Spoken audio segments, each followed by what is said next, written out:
Assalamualaikum warahmatullahi wabarakatuh. Pada video kali ini kita akan mencoba membuat video request ya dari rekan kita, yaitu bagaimana caranya untuk melakukan remote database MySQL ya pada baik itu pada VPS maupun pada server yang berada pada jaringan intranet ataupun internet. Jadi kali ini kita akan menggunakan studi kasus server yang berada pada jaringan internet ya. Jadi kita login dulu ke servernya. Jadi kita akan connect ke database servernya melalui aplikasi MySQL Administrator ya. Jadi kita akan coba connect ke database-nya. Nah, sebelum kita konfigurasi ya, ID portnya 3306.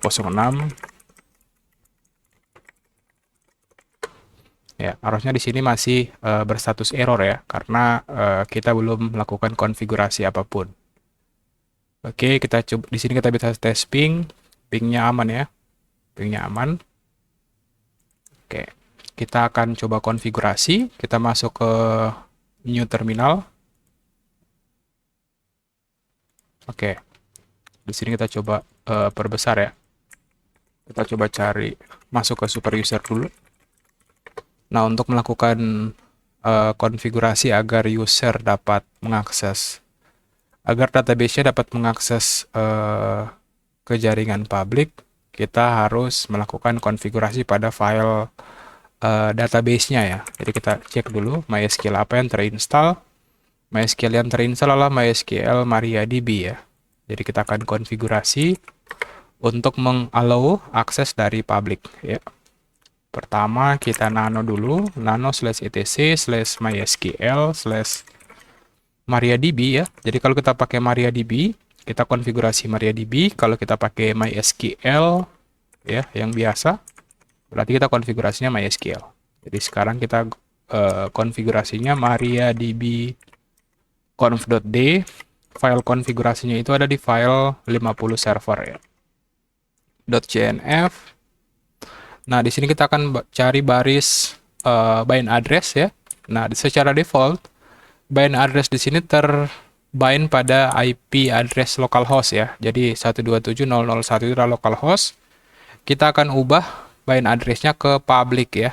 Atau kita bisa tentukan IP address mana saja yang bisa mengakses servernya ya. Di sini karena kita tidak memiliki IP address yang statik ya, IP public yang statik, kita akan jadikan di sini 00000. Terus kita simpan ya. Setelah itu kita bisa restart ya. MySQL restart. Oke, langkah selanjutnya adalah kita akan mengecek ya. Kita akan mengecek apakah service dari MySQL-nya sudah mengallow network publiknya ya. Jadi kita bisa lihat sekarang untuk MariaDB-nya di port 3306 itu sudah di-allow dari mana saja ya. Jadi 00.0 ini dari mana saja bisa mengakses service ataupun port ini ya. Oke. Langkah selanjutnya adalah kita akan membuatkan user ya.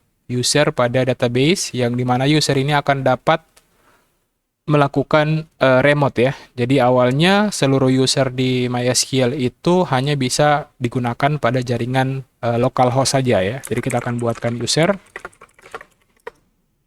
Kita tidak akan memberikan hak akses user root ke public ya, karena itu akan beresiko. Jadi di sini kita akan buatkan user baru, create user. Nama usernya mungkin kita bisa berikan tanda remote. Nah, di sini add-nya biasanya kan localhost ya. Kita ganti di sini dengan tanda persen ya. Berarti dari mana saja. Terus kita berikan password ya. Passwordnya adalah admin tkj 123. Setelah kita berhasil buat, kita akan berikan hak akses ya. Grant all. Kita bisa tentukan secara spesifik ya. Kita akan berikan seluruh hak akses. Privilege kepada semua tabel, bisa juga pada tabel yang spesifik saja ya. Kali ini kita akan coba berikan hak akses pada seluruh database pada server to remote at persen seperti ini. Terus kita titik koma. Terus kita bisa flush privilege-nya. Nah, harusnya sekarang kita sudah bisa melakukan remote ya. Jadi kita akan buka servernya. Di sini user yang akan kita gunakan adalah remote. Passwordnya adalah admin dkj123. Nah, di sini kita akan coba untuk connect. Kita oke ya. Nah, kita bisa lihat di sini kita sudah berhasil masuk ke servernya ya. Kita sudah berhasil masuk ke servernya, kita bisa lihat informasi terkait servernya. Ada service control, ada startup variable, ada server connection ya, saat ini sedang digunakan. Terus ada user administrator, di sini ada banyak sekali user ya yang terdaftar di server kita. Terus kita juga bisa lihat kondisi atau penggunaan memori ya, koneksi ke database servernya. Kita bisa lihat memory health-nya, kita bisa lihat static variable, dan ada sistem variable. Terus kita juga bisa memantau server log ya, replication status kalau kita mengimplementasikan replication, ada backup ya, ketika kita ingin melakukan proses backup, ada proses restore, dan di sini ada katalog database-nya ya.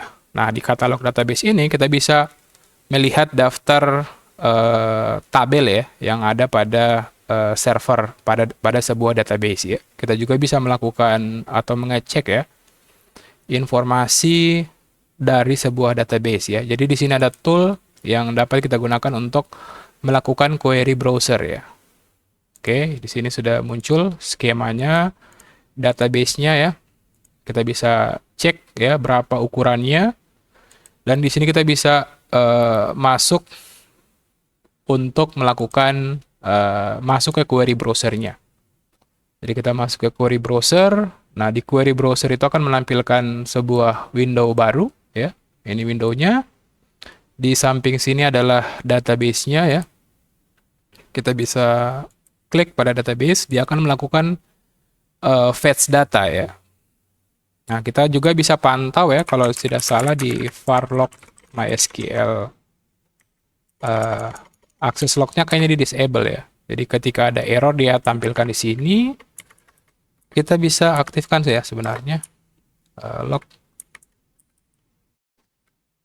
Oke.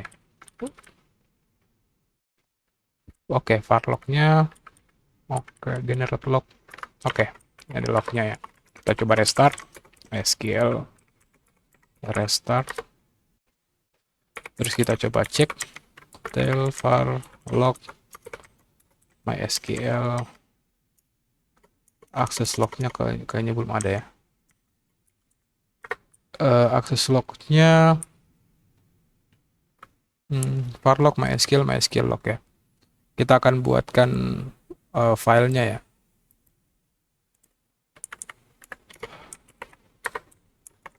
Oke, kita touch saja ya, kalau filenya belum ada. Oke, terus kita bisa tail minf var log MySQL log. Oke, jadi kita bisa pantau akses lognya ya. Misalnya kita akan coba cek database-nya ya. Kita bisa execute command, maka dia akan melakukan query ke dalam database-nya ya.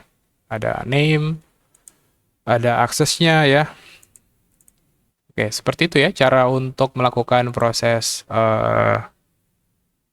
remote ke database MySQL dari komputer Windows kita ya. Nah, sebenarnya kita juga bisa menggunakan aplikasi yang sudah di built-in dari sisi servernya ya, seperti phpMyAdmin ya, dan aplikasi-aplikasi lainnya ya, yang bisa kita gunakan untuk bisa melakukan manajemen secara terpusat. Jadi sekian, terima kasih. Akhir kata, wassalamualaikum warahmatullahi wabarakatuh. Sampai jumpa di video-video selanjutnya.